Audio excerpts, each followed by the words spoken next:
Assalamualaikum warahmatullahi wabarakatuh. Teman-teman semuanya, perkenalkan, saya Mustika Nirwana Lovandi dari SDP. Kemudian ada rekan saya. Nantikan Nur Hasana dari SDP.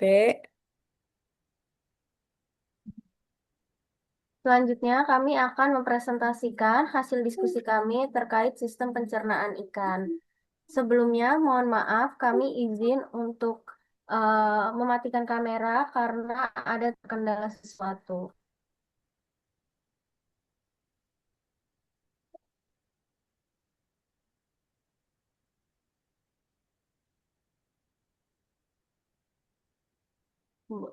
Boleh di next.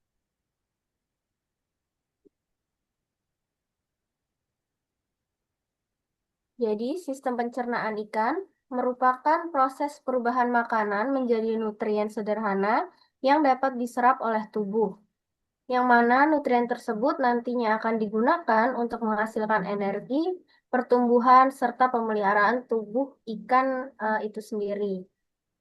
Ada beberapa komponen dari pencernaan itu sendiri, yaitu ada organ pencernaan, enzim pencernaan, serta asam lambung, di mana organ pencernaan itu meliputi mulut, faring, esofagus, lambung, pilorus, usus, dan juga rektum. Hasil akhir dari proses ini adalah zat sederhana seperti glukosa, asam amino, dan asam lemak yang nantinya siap dimanfaatkan oleh tubuh ikan. Boleh di next?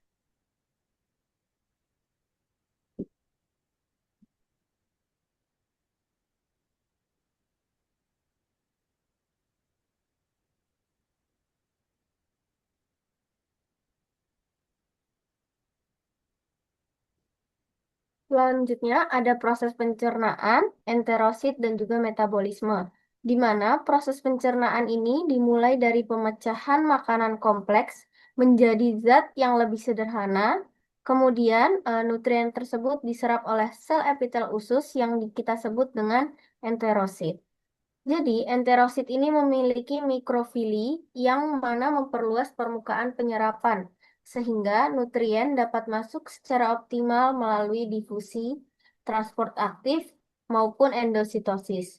Setelah diserap, nutrien diedarkan ke seluruh tubuh dan digunakan dalam proses metabolisme untuk menghasilkan energi yang akan mendukung pertumbuhan serta memperbaiki jaringan.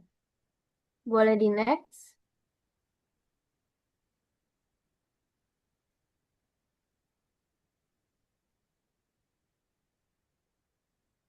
Selanjutnya ada organ, kelenjar, dan alur pencernaan ikan. Di mana organ pencernaan ikan itu terdiri atas mulut, rongga mulut, faring, esofagus, lambung, pilorus, usus, dan juga anus, seperti yang sudah dijelaskan di awal. Selain itu, juga terdapat kelenjar pencernaan, seperti hati, empedu, dan pankreas. Hati ini nantinya akan menghasilkan empedu untuk membantu mencerna lemak. Sedangkan pankreas ini akan menghasilkan enzim seperti protase, lipase, dan amilase. Selanjutnya ada alur pencernaan yang akan dimulai dari makanan masuk melalui mulut, kemudian dicerna di lambung.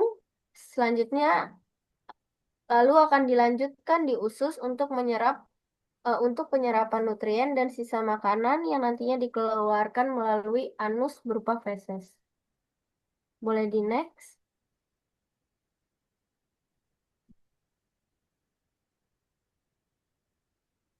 Selanjutnya ada fungsi pencernaan dan efisiensi pakan, di mana pencernaan ini sendiri berfungsi mengubah nutrien kompleks menjadi bentuk sederhana, kemudian meningkatnya penyerapan nutrisi, serta menyediakan energi untuk metabolisme. Efisiensi pakan ini dipengaruhi oleh kemampuan ikan mencerna, kualitas pakan, serta kondisi lingkungan seperti suhu dan pH air.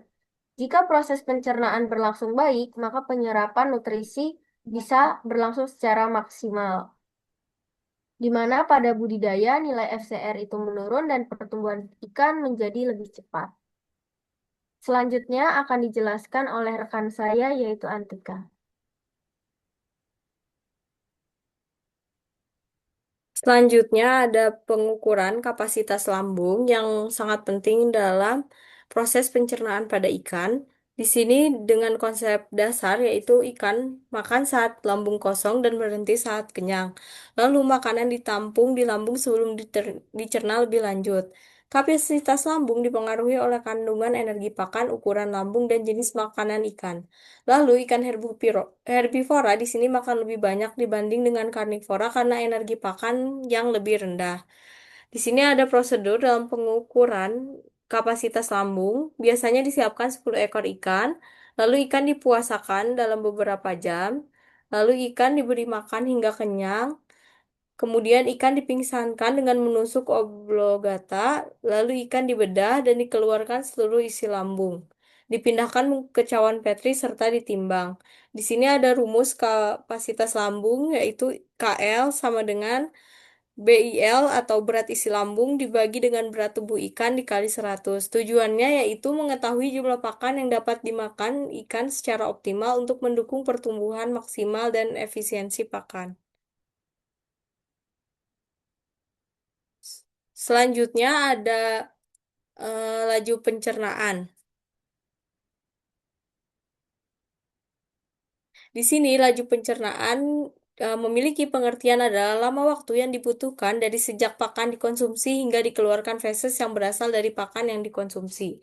Kemudian, laju pencernaan ini tentunya akan terkait dengan mutu pangan yang dikonsumsi, kemampuan cerna atau kapasitas digesti dan kondisi lingkungan terutama suhu, pH, oksigen terlarut, dan salinitas atau alkalinitas. Beberapa prosedur dalam laju pencernaan yaitu dengan pengukuran laju pencernaan melalui penggunaan marker CR2O2 atau kromium 3 dioksida. Puasakan ikan 3 kali 24 jam atau selama 3 hari. Beri pakan uji berupa 1% CR2O3, lalu pisahkan ikan, kemudian catat waktu pertama feses dikeluarkan. Lakukanlah percobaan serupa dengan tujuan untuk membandingkan laju pencernaan antara jenis ikan yang berbeda, antara ukuran untuk jenis ikan yang sama, dan antara jenis pakan pada jenis ukuran ikan yang sama. Di sini ada studi case atau ada jurnal yang membahas tentang laju pencernaan ikan kerapu kensir yang memiliki tujuan untuk menentukan lama pengosongan isi lambung benih kerapu kensir untuk menentukan frekuensi pemberian pakan yang optimal. Dengan sampel berjumlah 50 ekor benih dipuasakan 48 hari diberi pakan pelet ad libitum dan sampling setiap 0, 6 jam, 12, 15, 18 setiap 6 jam dan 3 jam sekali. Lalu diamati tingkat kepenuhan lambungnya atau ISC. Dapat terlihat bahwa pola laju pencernaan ada indeks isi lambung. Di situ ada grafik, lalu ada ringkasan hasil di mana pengosongan lambungnya terjadi selama 28 jam, laju pengosongan rata-rata 2,9% per jam. Lalu saya masuk usus mulai kurang lebih 21 jam dan penyerapan usus berlangsung selama 7 jam. Frekuensi pemberian pakan optimal yang didapat dari jurnal ini yaitu 1 kali per hari.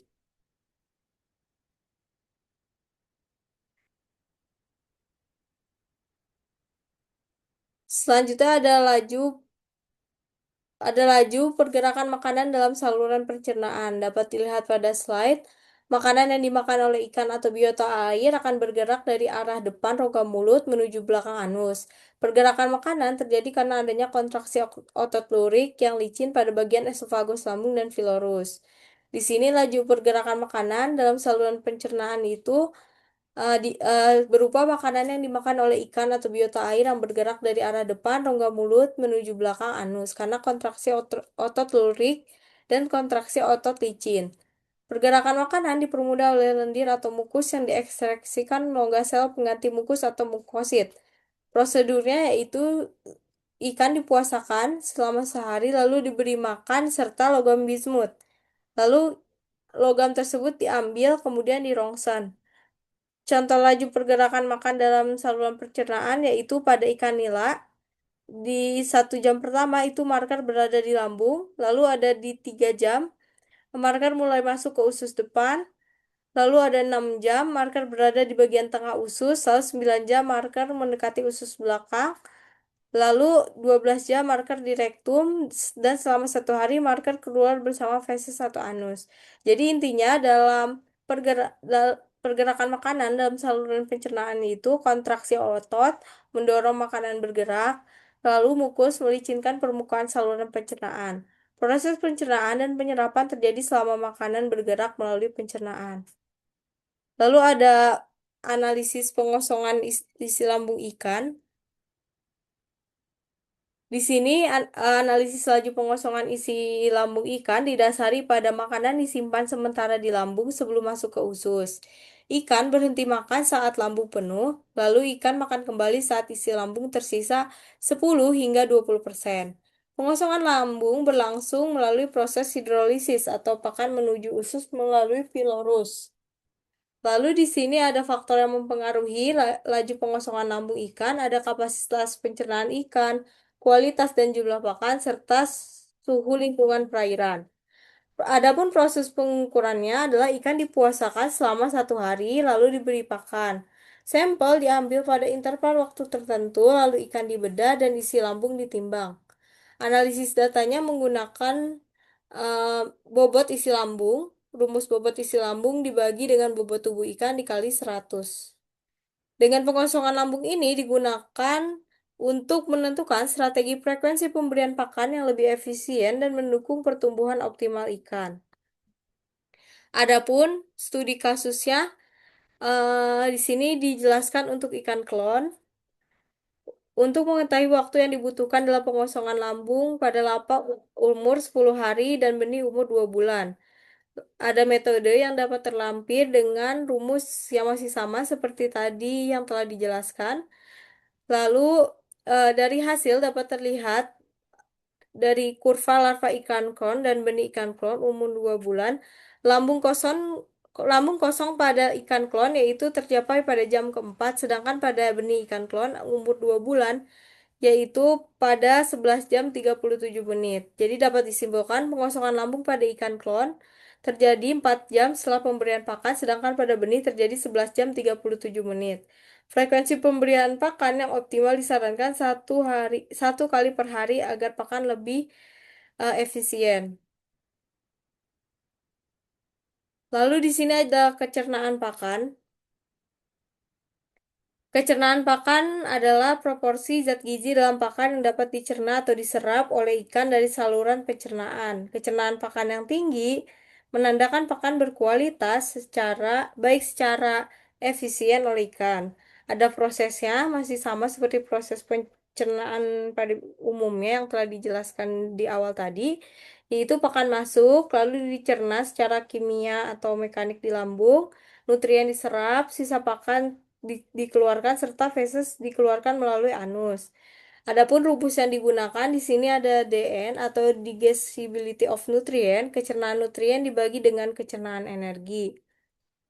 Eh, Dapat terlampir untuk rumus. Di sini ada faktor yang mempengaruhi pencernaan pakan, ada kualitas pakan, ukuran partikel pakan, suhu air, spesies dan ukuran ikan, serta kondisi lingkungan, baik pH, oksigen, kepadatan tebar, dan kualitas air. Lalu ada penyerapan zat makanan.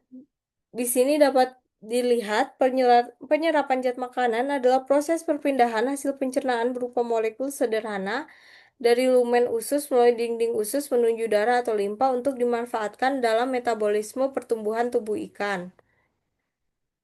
Lalu di sini ada tempat penyerapannya, ada terjadi pada usus bagian tengah dan usus bagian belakang yang memiliki lipatan atau vili usus untuk memperluas makanan penyerapan nutrien. Selanjutnya ada bentuk zat yang diserap berupa karbohidrat, protein, lemak, mineral, dan vitamin, serta contohnya yang terdapat pada slide.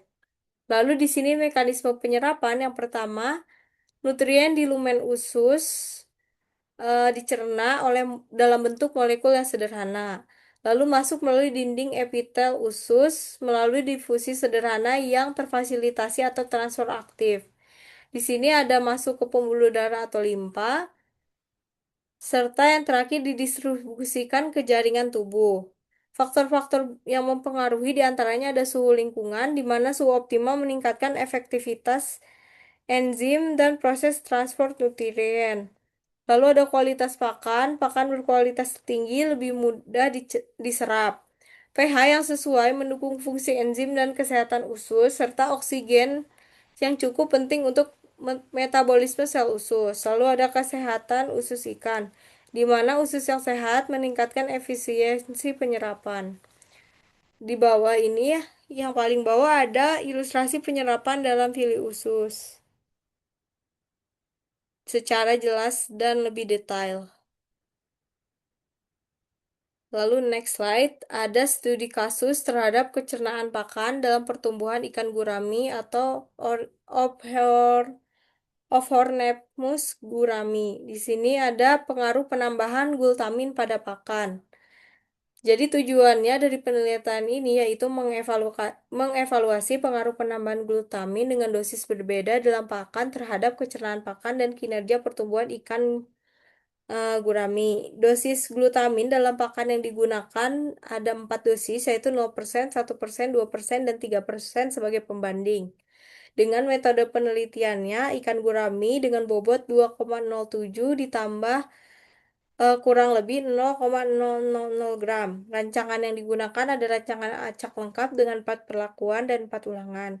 Indikator kecernaannya ada kromium dioksida CR2O2 sebanyak 0,6%, lalu ada pemeliharaan menggunakan akuarium pada tebar 25 ekor per akuarium dan diberi pakan selama 3 kali sehari. Durasi uji yaitu uji kecernaan 20 hari, uji pertumbuhan 60 hari. Pakannya menggunakan isoprotein dan isoenergi. Hasil kecernaan pakan dapat dilihat meningkat pada 3% glutamin atau protase 6,13 kurang lebih 0,02 U gram protein min 1. Lalu ada lipase 0,86 kurang lebih 0,01 U gram protein per 1. Lalu ada kadar glikogen hati tertinggi pada 3% glutamin. 6,86 kurang lebih 0,17 mg per sampel min 1. Di sini dapat disimpulkan bahwa ikan tidak berbeda nyata antar perlakuan, lalu penambahan glutamin 2-3% dalam pakan dapat meningkatkan kecernaan nutrien, aktivitas enzim pencernaan, efisiensi pakan, laju pertumbuhan, dan retensi protein yuana ikan gurami. Serta diberikan rekomendasi dosis optimal yaitu glutamin 2-3% dalam pakan karena pada saat 2-3% dalam pakan glutamin itu meningkatkan kecernaan, enzim pencernaan meningkat, pertumbuhan lebih baik, dan efisiensi pakan meningkat. Implikasinya biasanya di dalam budidaya yaitu memperbaiki pemanfaatan nutrien pakan, mempercepat pertumbuhan ikan gurami juvenil, mendukung kesehatan dan performa fisiologis ikan, serta menurunkan biaya pakan per unit pertumbuhan. Berikut daftar pustaka yang kami gunakan. Baik, demikian presentasi yang dapat kami sampaikan mengenai pencernaan ikan. Semoga materi yang kami sampaikan dapat menambah pemahaman kita semua mengenai pentingnya proses pencernaan dalam menunjang pertumbuhan ikan serta efisiensi budidaya. Terima kasih atas perhatiannya. Wassalamualaikum warahmatullahi wabarakatuh. Boleh.